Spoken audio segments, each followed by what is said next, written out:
नमस्कार, मैं हूं अमीश देवगन। आज बीजेपी आरएसएस विश्व हिंदू परिषद के साथ साथ देश के संत समाज के लिए बहुत बड़ा दिन है, क्योंकि आज अयोध्या मामले में संपूर्ण न्याय हो गया है। पिछले 28 साल से लाल कृष्ण आडवाणी, मुरली मनोहर जोशी, कल्याण सिंह, उमा भारती, विनय कटियार, साध्वी रितंबरा, महंत नृत्य गोपाल दास, डॉक्टर रामविलास वेदांती समेत 32 लोगों पर जो कलंक लगाने की कोशिश हो रही थी, उसे सीबीआई की स्पेशल कोर्ट ने पूरी तरह से पाक साफ करार दिया है। अयोध्या में विवादित ढांचा गिराने के मामले में सभी 32 आरोपियों को पूरी तरह से क्लीन चिट मिल गई है। कोर्ट ने दो टूक कहा है कि ढांचा गिराने की घटना पूर्व नियोजित थी, बल्कि सब कुछ अचानक हुआ। आरोपियों के खिलाफ पर्याप्त सबूत नहीं है। फैसले में यह भी कहा गया कि आरोपी बनाए गए लोगों ने ना तो ढांचा गिराने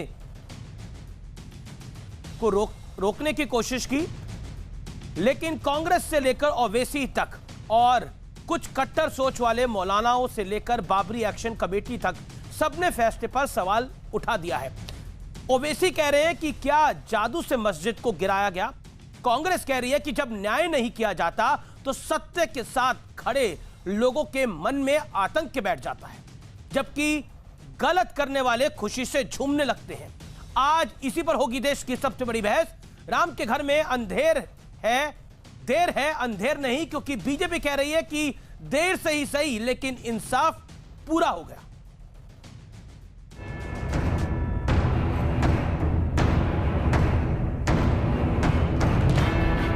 आरोप के कलंक से मुक्त हो गए।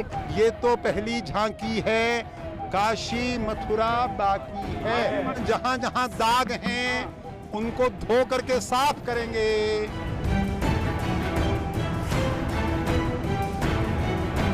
जय श्री राम, जय जय श्री राम, जय जय श्री राम।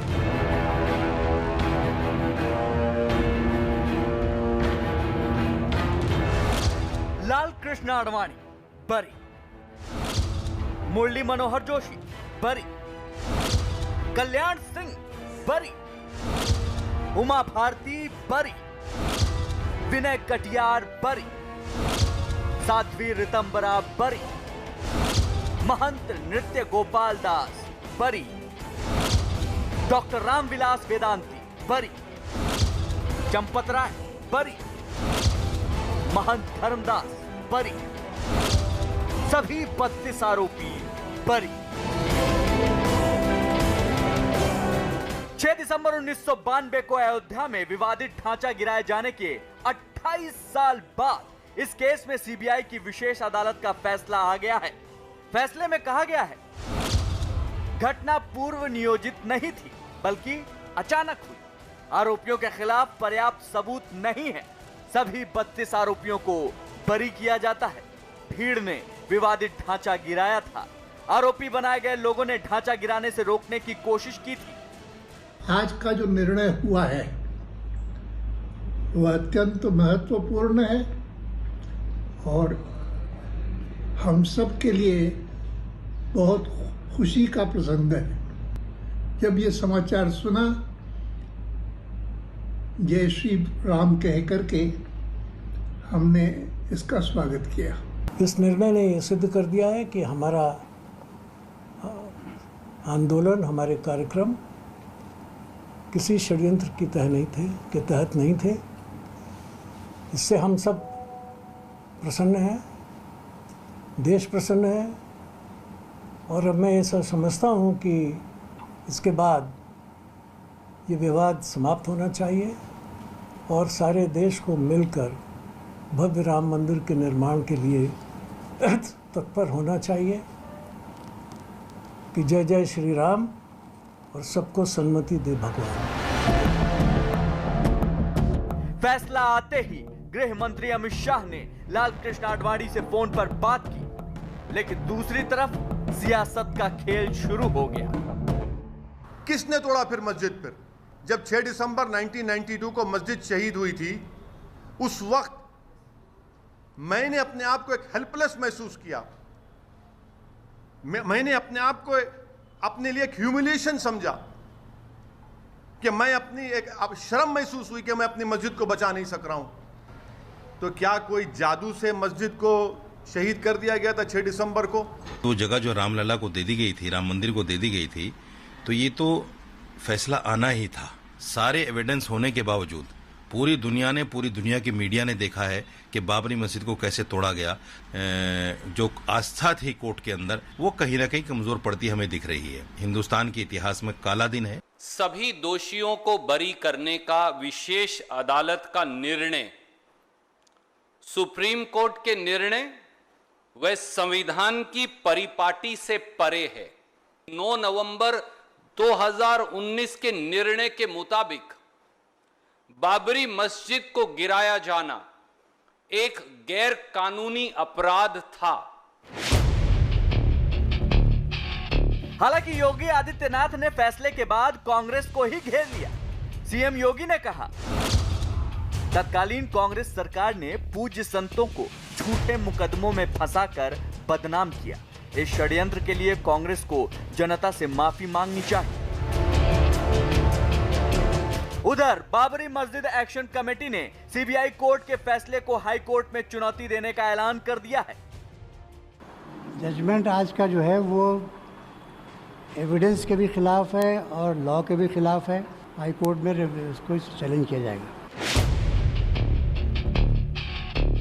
लेकिन सबसे बड़ा सवाल है कि जिस तरह फैसले पर सवाल उठाए जा रहे हैं, क्या वो उचित है? इसी पर होगी देश की सबसे बड़ी बहस। राम के घर देर है, अंधेर नहीं। और अब विश्लेषण सुनिए। अयोध्या में संपूर्ण इंसाफ का विश्लेषण। राम मंदिर के बाद अब विवादित ढांचे पर भी क्लीन चिट। विवादित ढांचे पर नमाज पढ़ने का कोई साक्ष्य नहीं मिला। कोर्ट ने माना ढांचा गिराने की घटना पूर्व नियोजित नहीं थी। जिन पर आरोप था, असल में उन्होंने ढांचा बचाने की कोशिश की। कांग्रेस ओवैसी बाबरी एक्शन कमेटी ने फैसले पर सवाल उठाया। ओवैसी ने पूछा, क्या जादू से मस्जिद गिरा दी गई? वाजिब सवाल है। फैसला सूट ना करे तो क्या कोर्ट पर सवाल उठाया जाएगा? मैं इस बहस को ओपन करता हूं। मेरे साथ इस चर्चा में कई महत्वपूर्ण मेहमान जुड़ रहे हैं। संबित पात्रा है भारतीय जनता पार्टी से, संघ जिसने ये पूरी लड़ाई लड़ी, विश्व हिंदू परिषद, संघ और भारतीय जनता पार्टी। अब नीचे अवस्थी मेरे साथ जुड़ रहे हैं। रामविलास वेदांती हैं, आज बरी होकर आए हैं सीधा इस कार्यक्रम में, उनका भी अभिनंदन है। यास्मीन फारूकी हैं, उनका अभिनंदन है। मेरे साथ मौलाना साजिद रशीदी हैं जो काला दिन बता रहे हैं, उनका भी स्वागत है। असीम वकार साहब है, ओवैसी साहब की पार्टी के नुमाइंदे नेता, उनका भी अभिनंदन है। आप तमाम लोगों का स्वागत है। लेकिन रामविलास वेदांती, हां मैंने ढांचा तुड़वाया, फांसी हुई तो भी तैयार हूं, आपने यह कहा था, लेकिन कोर्ट कह रहा है कि आपने कुछ नहीं किया। तो यह इंसाफ पूरा या इंसाफ अधूरा? रामविलास वेदांती। देखिए, कोर्ट ने सत्य का निर्णय किया है। कोर्ट ने असत्य पर सत्य के विजय की घोषणा किया है। कोर्ट ने अधर्म पर धर्म के विजय की घोषणा किया है। कोर्ट ने रामलला के विजय की घोषणा किया है। कोर्ट ने राम जन्मभूमि का फैसला किया है। कोर्ट ने सिद्ध कर दिया है कि जहां रामलला विराजमान है वही राम की जन्मभूमि है। लेकिन आपने क्या कहा था? मैं वेदांती जी उसका आपको स्मरण करा रहा हूं। माफ करिए, मैं बीच में बोल रहा हूं। हाँ, मैंने ही तुड़वाया ढांचा, फांसी हुई तो भी तैयार हूं, ये आपने कहा था। मैंने कभी नहीं कहा। देखिए, वहां किसी प्रकार की कोई मस्जिद नहीं थी, ये बात मैंने कहा। मस्जिद नहीं था, राम मंदिर का खंडहर था। राम जन्मभूमि के खंडहर को मैंने तोड़वाया है। और राम जन्मभूमि मंदिर का जो खंडहर था उसमें 14 कसौटी के खंभे हैं। सन 2005 में मैंने हाई कोर्ट के जज के सामने नक्शा बना करके सामने कहा था कि देखिए, प्रवेश द्वार पर हनुमान जी की मूर्ति, दुर्गा जी की मूर्ति, गणेश जी की मूर्ति, 12 भगवान स्वर की मूर्ति, भगवान विष्णु की मूर्ति, शंकर जी की मूर्ति, धनुष बाण के चिन्ह। दुनिया के किसी मस्जिद में हिंदू देवी देवताओं के चिन्ह नहीं होते हैं। इसलिए मैंने कहा कि मैंने किसी मस्जिद को नहीं तोड़ा है, हमने मंदिर के खंडहर को तोड़वाया है। ये बात सत्य है। लेकिन ये बात भी सत्य है कि विश्व हिंदू परिषद ने कभी नहीं घोषणा किया था कि हम ढांचा तोड़ेंगे। विश्व हिंदू परिषद ने कहा था कि हम कार सेवा करेंगे। ढांचा तो वहां टूटा था।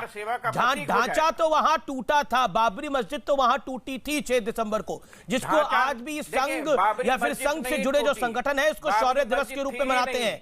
वहां मंदिर था, मंदिर का खंडहर था।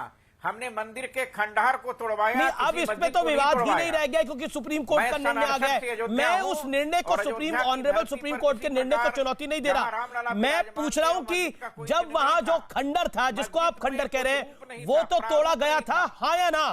वेदांती जी, वो खंडर तोड़ा गया था, हाँ या ना? वो केवल मंदिर के चिन्ह मिले हैं, क्योंकि ओवैसी साहब कांग्रेस के अलावा दूसरा कोई चिन्ह मिला ही नहीं। और साजिद रशीदी जो यहाँ साथ स्टूडियोज में भी बैठे हुए हैं, हमारे स्टूडियोज में नहीं, हमारे साथ ओबी वैन पर है, वो कह रहे हैं कि ये इंसाफ नहीं है, यह अधूरा इंसाफ है। कांग्रेस ने षड्यंत्र किया था हम लोगों को फंसाने का। कांग्रेस ने आरोप लगाया था कि हम लोगों ने बाबरी मस्जिद तोड़ा, लेकिन वहां बाबरी मस्जिद नहीं थी, वहां तो राम जन्मभूमि था, जहां रामलला विराजमान थे, वहां मस्जिद कैसे हो सकती है? ठीक है, मैं इसमें खंडहर को तोड़वाने की बात किया था। मैं असीम वकार को लेकर, तो संबित मैं आपके पास आऊंगा। असीम वकार, वेदांती जी कह रहे हैं कि हमने तो वहां पर खंडर को तोड़ा था, और जहां रामलला विराजमान वहां मंदिर था, मस्जिद थी ही नहीं। ये बात सत्य है, जो मैंने पहले कहा था, आज भी कह रहा हूं। असीम वकार जी, मेरे साथ साध्वी रिदम्बरा भी कुछ मिनटों में जुड़ेंगी, कुछ मिनटों में साध्वी रिदम्बरा भी जुड़ेंगी, उनको भी आज बरी किया गया है। असीम वकार, रामविलास वेदांती जी हैं हमारे साथ। देखिए, मैंने अपने ट्विटर पर आज एक पोस्ट की है, आप बात करिए। मैंने उसमें बात लिखी है, पूरी दुनिया के सभी देशों के राष्ट्राध्यक्षों से बात मैंने गुजारिश की है कि जो उनके यहाँ जस्टिस नए नए आ रहे हैं, भर्ती हो रहे हैं, उन सबको सही तरीके से ईमानदार न्याय की प्रक्रिया जानने के लिए और ईमानदार फैसले लेने के तरीकों को जानने के लिए हिंदुस्तान भेजकर यहाँ ट्रेनिंग दिलाना चाहिए कि कैसे अच्छे फैसले, ईमानदार फैसले दिए जाते हैं, यहां से सीखें। मैंने लिखा है अभी अपने ट्विटर के ऊपर। न्यायालय ने ये बात मानी, लग रहा है कि वो राष्ट्रीय अध्यक्ष आपका ट्वीट पढ़ रहे हैं, ये बात मानी कि बाबरी मस्जिद डेमोलिशन एक क्रिमिनल एक्ट था। बाबरी मस्जिद जो ढाई गई थी, शहादत थी, उसको क्रिमिनल एक्ट माना, लेकिन क्रिमिनल कोई नहीं मिला। उस क्रिमिनल एक्ट को अंजाम देने वाला कोई क्रिमिनल नहीं मिल रहा है साहब। अभी जो विशेष अदालत है, इसने कहा कि इस बात का कोई सबूत नहीं मिला कि वहां के ऊपर प्री प्लान तरीके से ये किया गया। तो मैं टिप्पणी नहीं कर रहा हूं, मैं खाली एक बात याद दिला रहा हूं कि 1992 में सर्वोच्च न्यायालय ने कल्याण सिंह जब मुख्यमंत्री थे तो उनको निर्देश दिया था कि बाबरी मस्जिद के ऊपर हमला होकर उसको गिराया जा सकता है, इसलिए इसकी सुरक्षा कीजिए। और कल्याण सिंह ने वापस जवाब में लिख कर दिया था कि हाँ, हम इसकी सुरक्षा करेंगे। यानी न्यायालय को यकीन था कि मस्जिद गिराई जाएगी, प्लान था उनको मालूम था कि लोग प्लान कर रहे हैं। और एक बात और बता दूं, कल्याण सिंह की तो सरकार भी चली गई थी, याद होगा आपको भी, आप भी उत्तर प्रदेश के ही बाशिंदे हैं। उस दौर में कल्याण सिंह की सरकार भी बर्खास्त कर दी गई थी उसके बाद। सर वही मैं कह रहा हूं कि न्यायालय को मालूम था गिराया जाएगा, प्री प्लान्ड है, प्लानिंग हो चुकी है, लेकिन ये अदालत कह रही है इसको नहीं मालूम था। दूसरी बात, सबूत कह रहे हैं। संबित को मैं लेके आता हूं, आपकी बात मैंने सुना, आपकी बात को मैंने संबित पात्रा को लेके आता हूं। संबित पात्रा को स्क्रीन पर लाइए। संबित पात्रा, आज आप सवाल सुनेंगे और मैं आपके पास आऊंगा। असीम भाई, असीम वकार, मैं आपके पास आऊंगा पक्का। संबित पात्रा, आज आप सवाल सुनेंगे, एक एक करके हर सवाल का जवाब देंगे, और मैं चाहता हूं कि आज आप ईमानदारी से सवालों का जवाब दें, जरूरी है ये देश के लिए। आप देश की सरकार में हैं। एक फिल्म आई थी, नो वन किल्ड जेसिका। क्या बाबरी मस्जिद को किसी ने नहीं गिराया?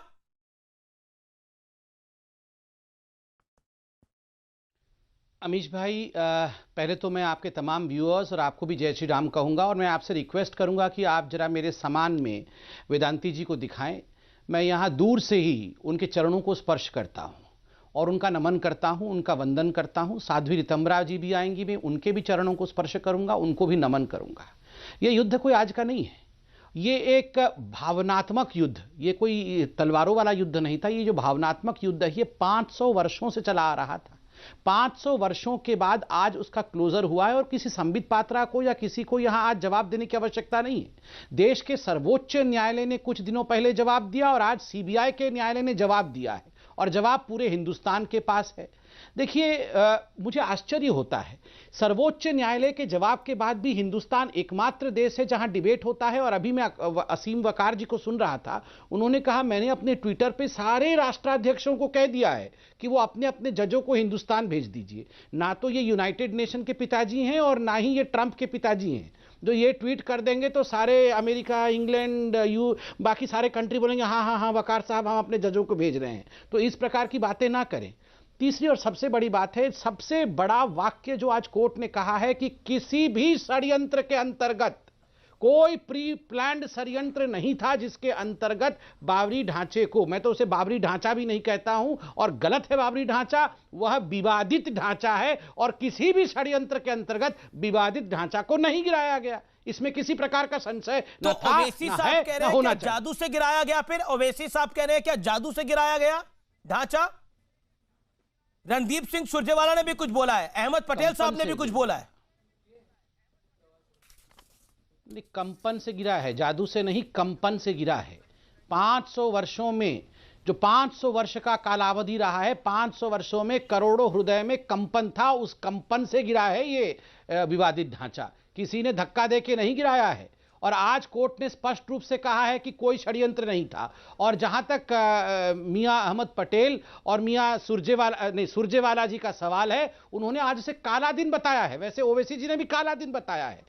इनके लिए तो परमानेंट सब कुछ काला दिन होता है। इनके लिए तो अनुच्छेद 370 हटा दो तो वो काला दिन, फार्म बिल पास करो तो वो काला दिन, ट्रिपल तलाक हटाओ तो वो काला दिन। मगर मैं पूछता हूं, जब वास्तविक काले दिन होते हैं तो इनको काला दिन नहीं दिखता है। जब गोधरा में ट्रेन जला दिया जाता है, कार सेवकों को जिंदा जला के मार दिया जाता है, वो कांग्रेस के लिए काला दिन नहीं होता है। जब हिंदुओं को हिंदू आतंकवादी बताया जाता है, वो कांग्रेस के लिए काला दिन नहीं होता है। जब हिंदुस्तान में कांचीपुरम के कांचीकोटी मठ के शंकराचार्य को दिवाली पूजा करते हुए, जब वो दिवाली में पूजा कर रहे होते हैं, उनके दोनों हाथ और दोनों पैर पकड़कर जेल में ठूस देते हैं तो नहीं। अरे आप यूएन से परमिशन ले लीजिए सर, आप कहां अमीश भाई से परमिशन ले रहे हैं? इजाजत बिल्कुल भी नहीं है बीजेपी कार्यालय से। नहीं आप सर नहीं सर आप यूनाइटेड नेशन से परमिशन ले लीजिए सर। आप यूनाइटेड नेशन से आपको तो वहां से आप हमें बोलने नहीं दे रहे हैं साहब। आप इनको तो आप 10-10 मिनट टाइम देते हैं, आप हमारी तो आप 1.5 मिनट बाद नहीं सुनते हैं। बताइए साहब, आप हमारे बीच में तो बोलने लगते हैं। बताइए सर, कमाल की बात है। शायद आपको पता नहीं, इतनी देर में मैंने 4 सवाल पूछे संबित पात्रा से। पिछले 3 मिनट में मैंने 4 सवाल पूछे संबित पात्रा से। आप ही के सवाल पूछे हैं। ओवैसी साहब ने जो बोला, ओवैसी साहब ने जो बोला जादू से गिरी है, वही सवाल पूछे हैं। क्या आपके मुख्यालय से मुझे सवाल भेजे गए थे? नहीं, सवाल नहीं। ये सवाल ये हमसे पूछे, ये मुख्यालय का दौर खत्म हो चुका है अब। चाहते हैं संबित बोलिए, आप 20 सेकंड बोलिए, फिर मैं यास्मीन फारूकी और रशीदी साहब को भी लेके आता हूं चर्चा में। बोलिए संबित, 20 सेकंड बचे आपके, बोलिए। देखिए, पहली बात तो मैं कह दूं, दिन कभी भी दिन काला नहीं होता है। आज वेदांती जी ने जिस प्रकार के भगवा रंग को धारण किया हुआ है, दिन हमेशा भगवा होता है, क्योंकि सूर्य का रंग भगवा होता है। काली रातें होती हैं और इनकी नीयत काली है। दिन कभी भी काली नहीं होती। ठीक है। दूसरी बात है, आज एक बहुत महत्वपूर्ण दिन है भारत के इतिहास में। मैं अंत कर रहा हूं अमीश भाई। आज एक अध्याय समाप्त हुआ है, तुष्टिकरण का अध्याय समाप्त हुआ है। आज भ्रमजाल का अध्याय समाप्त हुआ है। मर्यादा पुरुषोत्तम भगवान राम को लेकर जिस प्रकार का भ्रमजाल इस पूरे देश में फैलाया गया था, आडवाणी जी से लेकर अन्य नेताओं को जिस प्रकार से अपमानित करने की कोशिश की गई थी, वो भ्रमजाल आज समाप्त हुआ है। असीम वकार सर, मैं आपसे सिर्फ इतना कहना चाहता हूं कि वहां कहा जा रहा है कि इस बात का सबूत नहीं मिला, और वेदांती जी ने खुलेआम कहा था कि हमें गर्व है। ठाकरे साहब ने कहा था कि शिवसैनिकों पे गर्व है कि उन्होंने बाबरी मस्जिद गिराई। और एक बहुत बड़ी बात कहने जा रहा हूं, भारत सरकार के एक आईबी अधिकारी रहे मलय कृष्णधर, उन्होंने अपनी एक किताब लिखी 2006 में, वो ओपन सीक्रेट के नाम से। उस ओपन सीक्रेट नाम की किताब में जो उन्होंने जिक्र किया है ये बाबरी मस्जिद वाले मामले का, उसमें उन्होंने लिखा है कि एक तरफ तो भारतीय जनता पार्टी और संघ से जुड़े हुए लोग और विश्व हिंदू परिषद से जुड़े लोग बातचीत का नाटक कर रहे थे, और दूसरी तरफ बाबरी मस्जिद को गिराने का, शहीद करने का पूरा खाका तैयार कर लिया गया था।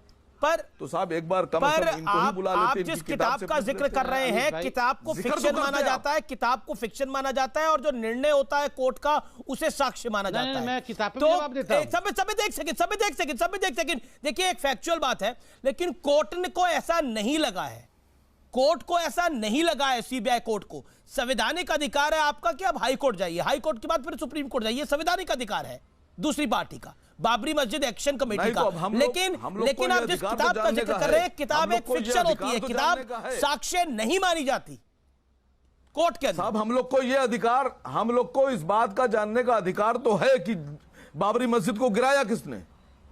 कोई तो लोग होंगे, क्योंकि न्यायालय उसको क्रिमिनल एक्ट मान रहा है। तो जब क्रिमिनल एक्ट हुआ है तो क्रिमिनल भी मौजूद होंगे। अमीश भाई, तो बिना क्रिमिनल के क्रिमिनल एक्ट कैसे हो जाएगा? क्रिमिनल कहाँ गए?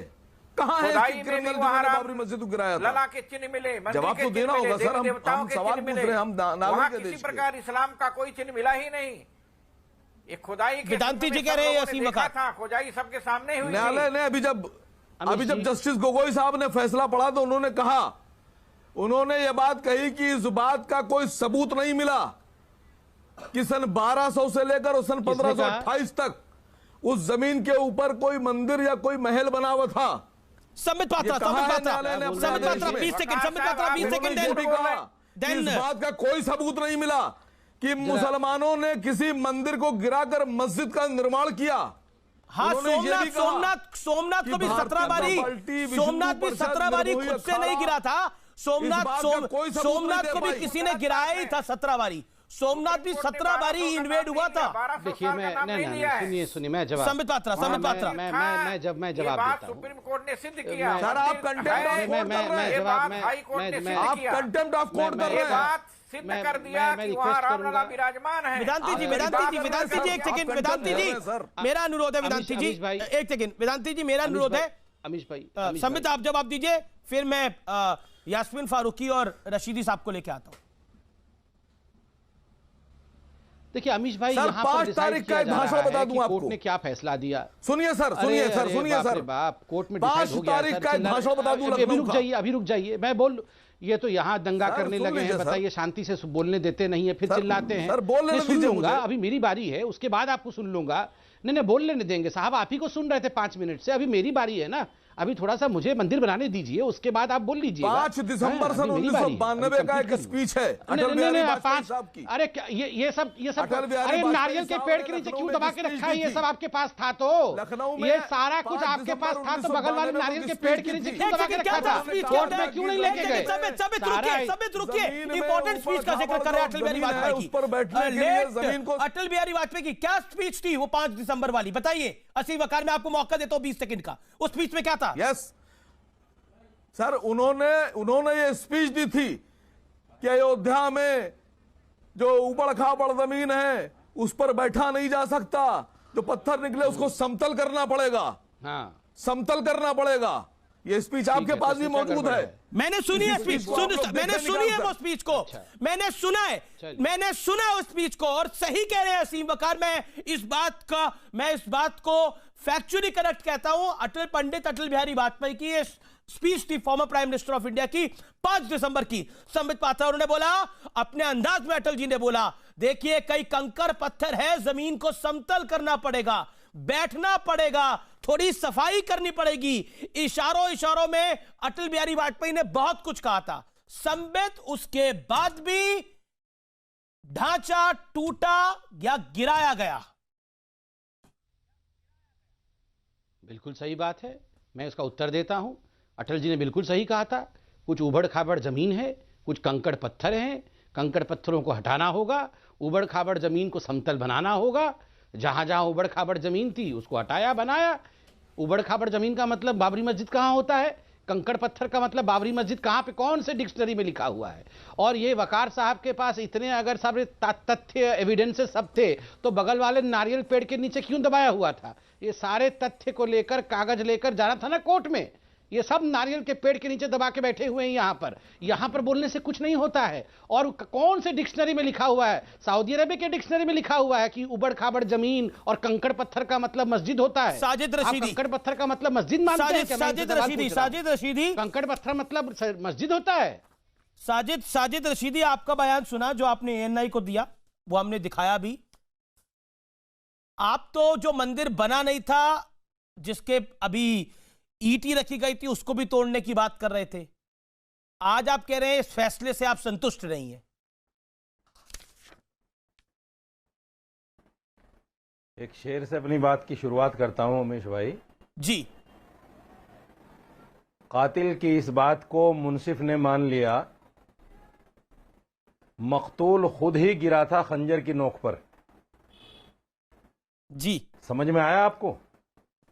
आ गया समझ में? अब देखिए, जब कोर्ट ने किसी दलील को नहीं माना, जब कोर्ट ने किसी दलील को नहीं माना और बाबरी मस्जिद के कातिलों को बरी कर दिया, तो यहां टीवी पर दलील देने से क्या फायदा मेरे भाई। दूसरी बात, सुप्रीम कोर्ट ने बाकायदा 4 चीजों को अपने जजमेंट में लिखा भी है और उनका उल्लेख भी किया था फैसला देते हुए, सुनाते हुए, और यह कहा था कि हमें ऐसे कोई साक्ष्य नहीं मिले कि मंदिर तोड़कर मस्जिद बनाई गई है। 1949 तक इसमें नमाज होती रही, चोरी मूर्तियां इसमें चोरी से रखी गई थी। 1992 में बाबरी मस्जिद को गैर संवैधानिक तौर पर तोड़ा गया। ये 4 चीजें उल्लेख भी हैं फैसले में जी, और 4 चीजों को बाकायदा फैसला सुनाते हुए कोर्ट ने कहा भी जी। लेकिन फिर भी कोर्ट ने 142 जो कोर्ट का विशेष अधिकार होता है, उस अधिकार को इस्तेमाल करते हुए ये सुप्रीम कोर्ट ने कहा था कि एलके आडवाणी जी, मुरली मनोहर जोशी जी, उमा भारती, इन्होंने तोड़ा है, रामविलास वेदांती ने तोड़ा है, स्वाति रिदम्बरा ने तोड़ा है। ये बहुत गलत बात है। नहीं, बहुत गलत बात क्या? सवाल पूछना गलत बात कैसे? मैंने सवाल पूछा, आप 1.5 मिनट बोले, उसके बाद मैंने सवाल पूछा आपसे। नहीं बोलने दे रहे एक लफ्ज नहीं, आप आधे घंटे के बाद मेरे पास आए। आधे घंटे नहीं, 22 मिनट बाद आया हूं। मुझे जो है 1 मिनट नहीं बोलने दे रहे हैं। आप 1.5 मिनट बोले हैं। बोलने दीजिए आप 1.5 मिनट बोल रहे हैं। आप सुबह से बोल रहे हैं। आप एएनआई पे बोल रहे हैं, सुबह से बोल रहे हैं। आप तो तब भी बोले थे जब आपने बोला था कि ये मंदिर बना है, आगे मंदिर रहेगा नहीं रहेगा, तब भी आप बोले थे। मैं आपसे पूछा हूं, सुप्रीम कोर्ट ने क्या एलके आडवाणी, मुरली मनोहर जोशी, स्वाति रिदम्बरा, रामविलास वेदांती, इनको आरोपी बताया था? आप बोलिए, अब मैं बोल लूं जवाब? अब मैं बोल लूं? हाँ बोलिए। हाँ, अब सुनिए। कोर्ट ने बाकायदा यह भी उल्लेख किया है अपने फैसले में कि मैं अपने विशेष अधिकार का इस्तेमाल करते हुए 142 का इस्तेमाल करते हुए ये जगह राम मंदिर को हम दे रहे हैं। आप मुझे बताइए इंसाफ क्या है? जब कोर्ट ने मस्जिद को मान लिया, जब कोर्ट ने उसमें 1949 तक नमाज को मान लिया और फिर भी जगह जो है मंदिर को दे दी गई। अब नीचे समझती, देखिए अब इस टाइम पे मंदिर की बहस नहीं है, मंदिर तो वहां बन रहा है, बन चुका है, मंदिर की कहानी तो खत्म हुई। अब ये विवादित ढांचे की बात है। अब नीचे समझती, बाबरी मस्जिद की बात है। अब नीचे समझती, जवाब? अमीश, मैं किसी के बीच में बोलता नहीं और मैं अपेक्षा भी करूंगा कि कोई बीच में न बोले। जितना टाइम बाकी लोग ले रहे हैं रशीदी साहब, बाकी उतना टाइम दीजिए। आपने एक फिल्म का जिक्र किया, no one killed Jessica, and no one killed 3,500 से लेके 12,000 सिख इसी दिल्ली की भारत की राजधानी में मारे गए। लेकिन किसने मारा? पुलिस की एक गोली तक नहीं चली। वो सुरजेवाला और अहमद पटेल से पूछना चाहता हूं कि किसने मार दिया? फिर ये तो बताएं किसने मारा? इसी दिल्ली की सड़कों पे मारा गया, देश भर में मारा गया। ये साजिद रशीदी को नहीं मालूम? एक बात। दूसरी बात, साजिद रशीदी सुप्रीम कोर्ट के फैसले में कहते हैं कि उन्होंने ये कहा कि यहाँ पे मंदिर के सबूत नहीं मिले, और उसके बावजूद कहते हैं कि मैं बनाऊंगा। उस फैसले को आधा कोर्ट करते हैं और आधा नहीं करते। मैं सिर्फ आज ये पूछना चाहता हूं कि साजिद रशीदी और असीम वकार, तुम्हारा बाबर से रिश्ता क्या है? रिश्ता क्या है तुम्हारा बाबर से? बाहर के आक्रांता से जिसने भारत पर आक्रमण किया, उससे तुम्हारा क्या रिश्ता है? बताओ। भारत से रिश्ता है या भारत पर आक्रमण करने वाले हमलावर से रिश्ता है? गोडसे से क्या रिश्ता है जो उसकी पूजा? मैं बताता हूं ना। अरे तुम अब आ गए ना, बाबर से गोडसे में आ गए जो पूजा करते हो। पहले सवाल मैंने पूछा, सवाल का जवाब दो। अरे मैं बताऊंगा ना। अरे शर्म नाम की कोई चीज है जो पूजा करते हो। तो जो मैंने सवाल पूछा उससे बाबर से, अलाउद्दीन खिलजी से, जलालुद्दीन खिलजी से, चंगेज खान से, अहमद शाह अब्दाली से, नादिर शाह से क्या रिश्ता है? तुम्हारा रिश्ता क्या है? अरे रिश्ता बताओ ना। अरे रिश्ता जायज है नाजायज है क्या है ये तो बताओ ना। क्या रिश्ता है तुम्हारा? बाबरी मस्जिद चलाते हो, तुम्हारा बाबर से संबंध क्या है? तुम्हारा बाबर से रिश्ता क्या है? अरे तुम तो बताओगे नहीं। मैं अमीश देवगन एक कोर्ट के सामने इनको हलफनामा देना चाहिए। ये बाबरी मस्जिद एक्शन कमेटी वालों को, और ये जो रशीदी कहता है कि मैं दोबारा से मस्जिद बनाऊंगा, जैसे टर्की में बनाई है, जैसे टर्की में चर्च को गिरा करके मस्जिद बनाई गई है, वैसे ही बनाऊंगा। सैयद असीम वकार कहें कि ये हिंदुस्तान के चैनल पे आते क्यों हैं?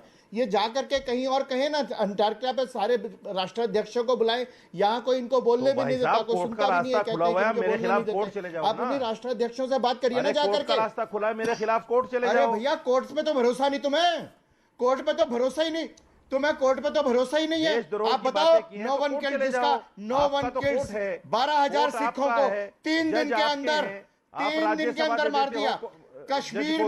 कश्मीर को हिंदुओं से निकाल दिया, कश्मीर को हिंदुओं से निकाल दिया। किसी ने नहीं निकाला, किसी ने नहीं निकाला। No one killed Hindu,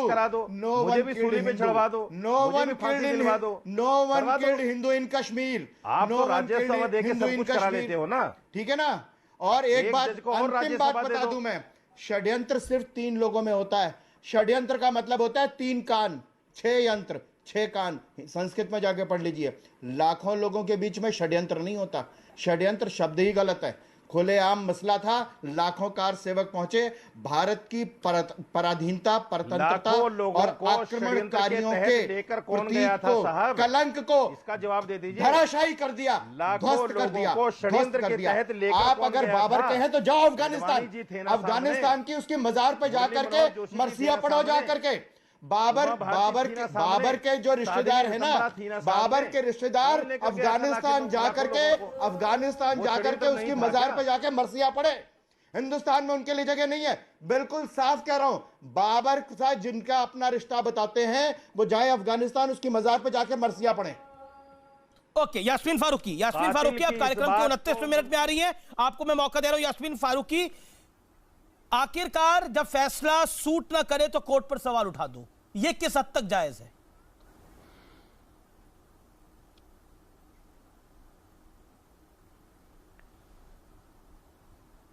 court पे क्या सवाल उठाएगा कोई? एक्चुअली में हम लोग तो सदमे में हैं, जैसे ये लोग बोल रहे हैं, चिल्ला रहे हैं। हैरत हो रही है मुझे। मैंने पहले भी आपसे ये कहा है कि बात मस्जिद की है, नाम उसका बाबरी मस्जिद होगा, हमारा क्या लेना देना किसी से। नमाज पढ़ने की जगह है, इबादत की जगह है। मंदिर किसका है, मस्जिद किसकी है, इबादत की जगह है। पहली बात आप सदमे में क्यों हैं? आप सदमे में क्यों हैं? मैं ये जानना चाह रहा हूं। नकार सकते हैं क्या? जैसे इसलिए सदमे मैं हूं कि कोर्ट ने कैसा अजीब फैसला दिया है। बहुत अजीब फैसला है कि किसी का कोई चीज गिर गई, खत्म हो गई, और कहा जा रहा है कि जिन लोगों को, जिन्होंने सीने ठोक के कहा, वेदांती साहब बैठे हैं जनाब, मैं बहुत मोहतरम, उनसे ये जो खुद इकरार कर रहे हैं कि मुझे फांसी चढ़ा दो, मैंने ढाया है। हाँ तो फिर बोलो ना कि हाँ ढाया है, कोर्ट में भी खड़े होके बोलो। आपके कल्याण सिंह जी के खुद के अल्फाज थे कि वो मनादी जो है वो बनाने की है, ढाने की नहीं है। ये उनके वर्ड्स थे उस टाइम पे। रितंबरा जी के ये वर्ड्स थे, एक धक्का और दो और गिरा दो। तो क्या ये सब झूठ था? एक धक्का और दो, बाबरी मस्जिद तोड़ दो। ये साबित कर दो कि ये झूठ था।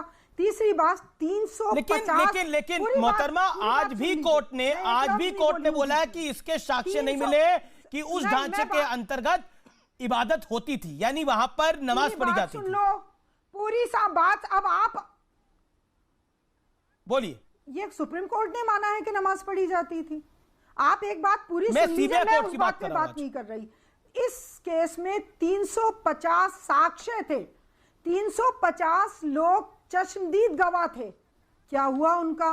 सारी वीडियोस थी, क्या हुआ उनका? जो लोग गए थे वो फरसे, फावड़े और रस्सियां लेके गए थे, ये भी झूठ है। अब अगर ये सारी चीजें साक्ष्य झूठ हैं तो साहब क्या कह सकते हैं, आप खुद बताइए। यही बोल सकते हैं, जो बोले गालियां दे सकते हैं, बदतमीजी कर सकते हैं, जो क्योंकि हमने यहाँ पैदा हुए हैं, हम तो यहीं के हैं, यहीं मरेंगे। ये दिल चाहे जो बोले, क्योंकि इनकी दादागिरी है। अच्छा, दादागिरी है। संबित पात्रा, दादागिरी है आप लोगों की? इतनी गंदी बहस मैंने नहीं, देखिए बिल्कुल दादागिरी है। कितनी गंदी लैंग्वेज बोल रहे हैं, इससे गंदी लैंग्वेज कोई हो सकती है? किस गंदी लैंग्वेज? रिश्ता है आपका, हर असल है, नकल है, सही है। नहीं, गंदी लैंग्वेज में बाबर से रिश्ता पूछा गया, वो संबित ने नहीं, अवस्थी जी ने पूछा था। मैं दादी माँ से कहूंगा। एक सेकंड संबित, अवस्थी जी ने बोला था। अवस्थी जी अब मुझे बोलने दीजिए। एक सेकंड संबित, अवस्थी जी। मैं जवाब दूं? मैं अमीश जी अवस्थी जी बोलिए। चाहता हूं अमीश मुझे 10 सेकंड जवाब नहीं ले मोहतरमा यास्मीन जी। इबादत का हक, इबादत का आप सुनिए ना, आप सुन लीजिए। इबादत का हक यहाँ के हिंदुओं को भी है कि नहीं है? इबादत का हक यहाँ के हिंदुओं को भी है कि नहीं है? कश्मीर में कितने मंदिर तोड़े गए सर? हम तब आप सदमे में नहीं आई? कश्मीर में लाखों हिंदुओं को वहां से निकाल दिया गया, तब सदमे में नहीं आई? तब किसी को सदमा नहीं लगा? इस देश में एक ढांचा तोड़ दिया गया, इस देश में एक ढांचा तोड़ दिया गया तो धर्मनिरपेक्षता खत्म हो गई और हिंदुओं को निकाल दिया गया कश्मीर से, तब धर्मनिरपेक्षता पे कोई आंच नहीं आई। नहीं, उस दिन आप सदमे में क्यों नहीं आई? उस दिन आप क्यों नहीं आई सदमे में? क्या ट्वीट किया आपने? क्यों नहीं गई आप कश्मीर के लाल चौक पर? लाल चौक पर जाती कि मुझे पहले निकालो। एक नहीं गया, एक व्यक्ति नहीं गया वहां पर, एक नहीं गया ना वहां पर। संबित आपसे भी सवाल पूछा गया। संबित आपसे भी मैडम ने सवाल पूछा। सदमे में है यास्मीन फारूकी। ये अगर शांत हो जाएं। ओके अवस्थी जी शांत हो जाए तो। मैडम ने आपसे भी सवाल पूछा, संबित पात्रा। मैं बड़े स्पष्ट रूप से कहना चाहूंगा और बहुत सिविलाइज्ड वे में कहना चाहूंगा, ये मैडम, ये असीम वकार, ये रशीदी जी, इनको क्यों जवाब दे हम? जो लोग सुप्रीम कोर्ट पे विश्वास नहीं करते, जो लोग सीबीआई कोर्ट पे विश्वास नहीं करते, जो लोग हाई कोर्ट, नहीं, आपको किसी से नहीं मिला रहे दादी जी। आप तो यही वही दादी है क्या जिनको अभी मिला है टाइम्स मैगजीन वाला अवार्ड? ये दादी वो तो नहीं है। आप करते हो क्या? हाँ, मैं तो आपसे बात नहीं करते हो। अरे अमीश भाई, जरा दादी जी को शांत करो। आप है ना, जरा शाहीन बाग वाली दादी को शांत तो करो। मैं बात कैसे करूंगा? मैं तो इनसे बात ही नहीं कर रहा हूँ। मैं तो आपसे बात ही नहीं कर रहा हूँ दादी जी। आपको दादी बोल के संबोधित कर रहा हूँ। दादी जी को साइड करो, मेरे को बोलने दिया जाए प्लीज। मैं इनसे बात नहीं करना चाहता हूँ। मैं भी आपसे बात नहीं करना चाहता हूँ, प्लीज। कोई भी तमीजदार आदमी बहुत बढ़िया। आप कल से छोड़ दीजिए। आप अभी जा सकती हैं। थैंक यू मैडम, बहुत बढ़िया। मेरे को तो मैं तो I will PAT my back. मैं तो बहुत खुश हूँ। बहुत बढ़िया। आप प्लीज जाइए। बहुत देखिए यास्मीन जी आप भी अपनी बात को रखिए। उठ के जाने से क्या होगा?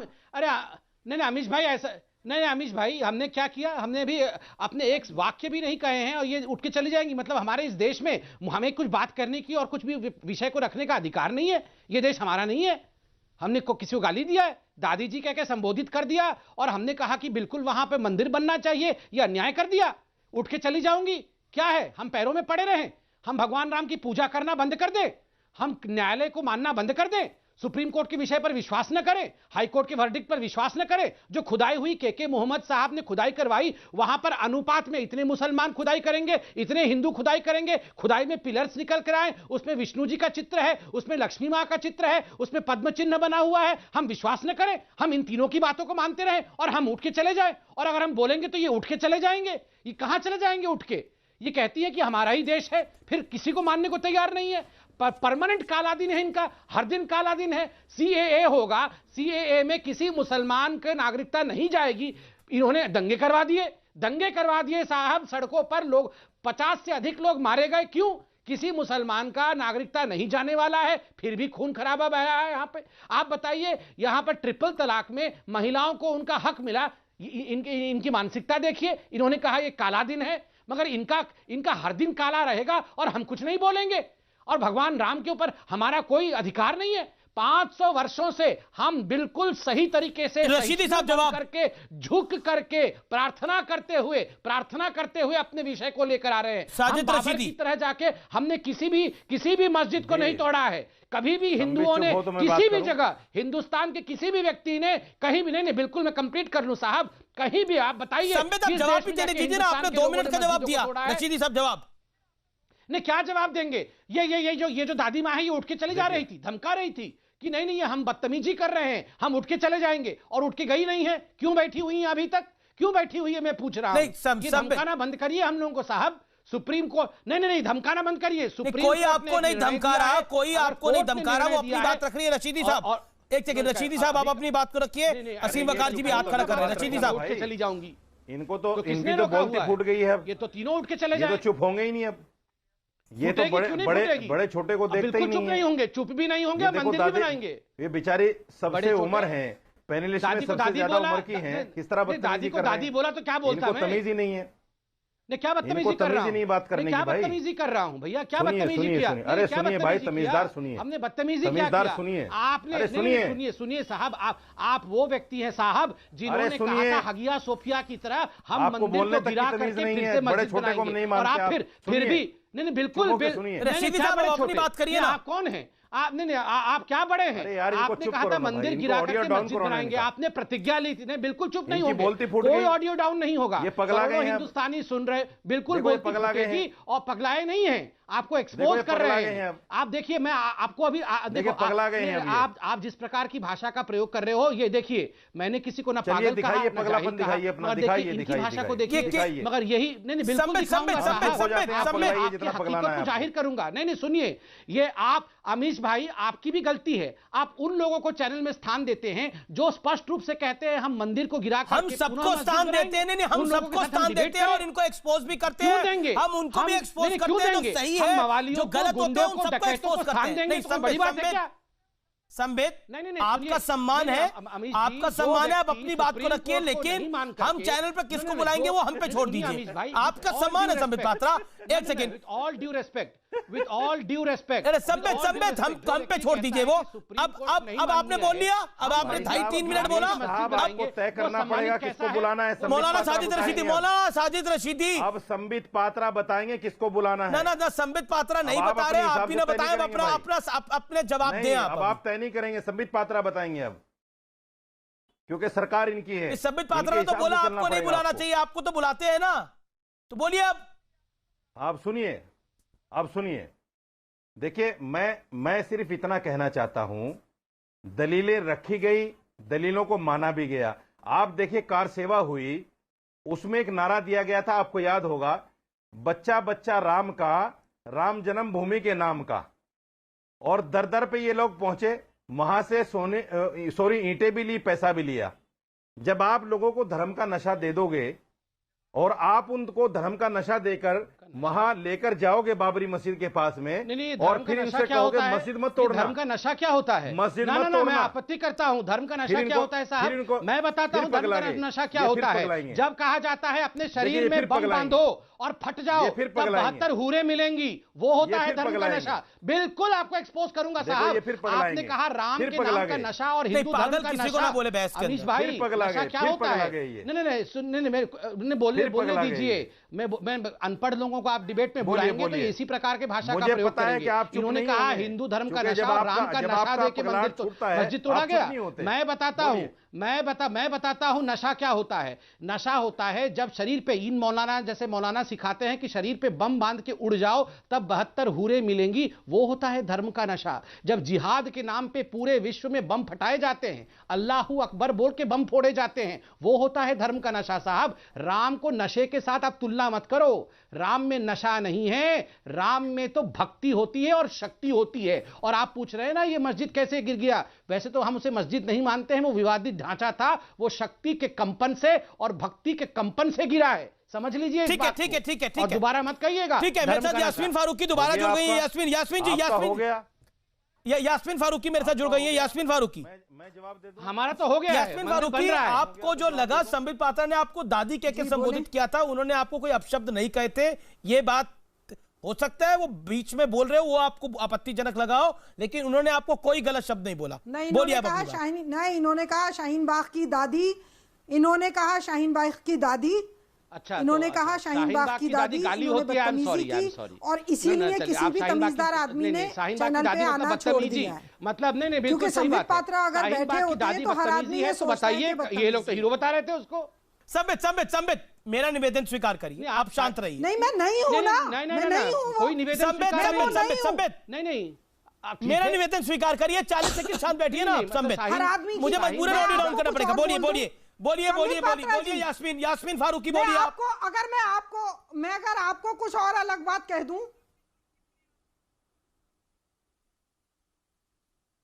मैं जो हूं मैं वो हूं। मैं अपनी जात की बात करती हूं, मैं किसी और की बात नहीं करती। आप हमेशा गलत बात करते हैं। नहीं, चलिए संबित पात्रा पे ये बहस रही है, ये बहस दूसरे मुद्दे पर है। बात ये कह रही थी तो आप बीच में बोले। संबित पात्रा मुद्दा नहीं है। नहीं, आपने अपनी बात को खत्म कर लिया, तब संबित बोले। मैं तो कहती हूँ एक बहस रख लीजिए संबित पात्रा पे।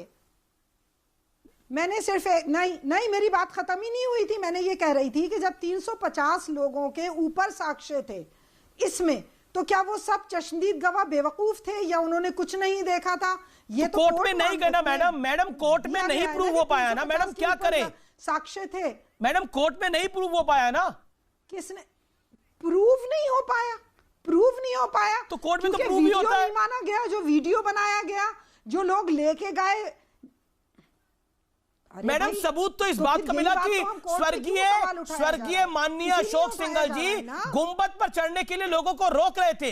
वीएचपी के जो उस टाइम पर कर्ता धर्ता थे अशोक सिंघल जी, वो गुंबद पर लोगों को चढ़ने से रोक रहे थे कि वो टूटे ना। यानी वीएचपी तो बचाव कर रहा था वहां पर गुंबद का। साक्ष्यों में, सबूत में ये निकल के आया सामने। मुझे एक बात का मैंने भीड़ उनको मारने लगी वहां पर, उन पर गुस्सा करने लगी भीड़ वहां पर। ये निकल के आया सबूतों के अंदर। आया गया। मुझे आप सिर्फ ये बात का जवाब दे दीजिए, क्या कल्याण सिंह जी के ये अल्फाज नहीं थे क्या? जनाब मोहतरम कल्याण सिंह जी के मस्जिद वो किसी भी चीज को बनवाना गलत है, तोड़ना। ठीक है, मैं संबित से जवाब ले लेता हूं। क्या ये कल्याण सिंह उनकी पार्टी के वरिष्ठ नेता हैं, फॉर्मर सीएम है यूपी के। संबित पात्रा कल्याण सिंह ने बोला और कई इंटरव्यूज में बोला कि मंदिर के लिए एक सरकार क्या कई सरकारें हम गंवाने को कुर्बान है। मेरी सरकार चली गई, मुझे कोई गम नहीं, लेकिन ढांचा भी तो चला गया। मेरी सरकार गई तो गई, मुझे अफसोस नहीं, ढांचा भी तो गया। अमीश जी, पहली बात मैं आपको कह दूं, हम किसी विषय को लेके एपोलोजेटिक नहीं है। 500 वर्षों तक शांतिप्रिय तरीके से विश्व के इतिहास में सबसे बड़ा केस लड़ा है, सबसे बड़ा केस।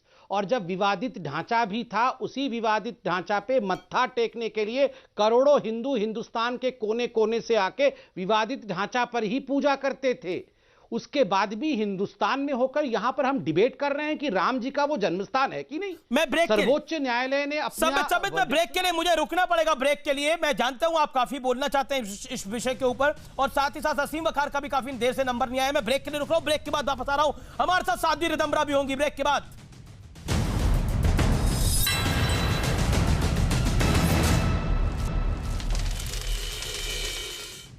आप देख रहे हैं न्यूज 18 इंडिया पर आर पार, देश का सबसे लोकप्रिय डिबेट शो। मेरे साथ साध्वी रिदम्बरा इस समय जुड़ रही हैं, उनके पास मैं चलूंगा। लेकिन आज सबसे अहम बात, लाल कृष्ण आडवाणी ने क्या बोला। वो भारतीय जनता पार्टी के प्रौढ़ा जिन्होंने बीजेपी को खड़ा करा, यहां तक लेकर आए। इस फैसले ने मेरे निजी और बीजेपी के राम जन्मभूमि मूवमेंट की भावना को सही साबित किया है। और फिर आखिर में बोला जय श्री राम। कोर्ट ने ऐतिहासिक फैसला सुनाया है और अब यह साबित हो गया कि 6 दिसंबर 1992 को अयोध्या में कोई साजिश नहीं हुई थी। ये मुरली मनोहर जोशी, उमा भारती, न्यायालय का फैसला मेरे लिए भगवान का आदेश है और ये जीत प्रभु राम की जीत है। इसके अलावा योगी आदित्यनाथ ने कहा कि सत्य में वजहते के अनुरूप सत्य की जीत हुई है। कांग्रेस ने जो षड्यंत्र किया उसके लिए वो देशवासियों से माफी मांगे। अहमद पटेल ने बोला कि यह फैसला चौंकाने वाला है, यह प्राकृतिक न्याय के सिद्धांतों के बेहद विपरीत है। यह कहा अहमद पटेल ने, कांग्रेस के जो वरिष्ठ नेता हैं। तो फिलहाल आर पार में इतना ही। हमने कोशिश करी साध्वी रिदम्बरा हमारे साथ जुड़े, लेकिन आज का निष्कर्ष यह कि सत्य परेशान हो सकता है लेकिन पराजित नहीं। नमस्कार, जय हिंद।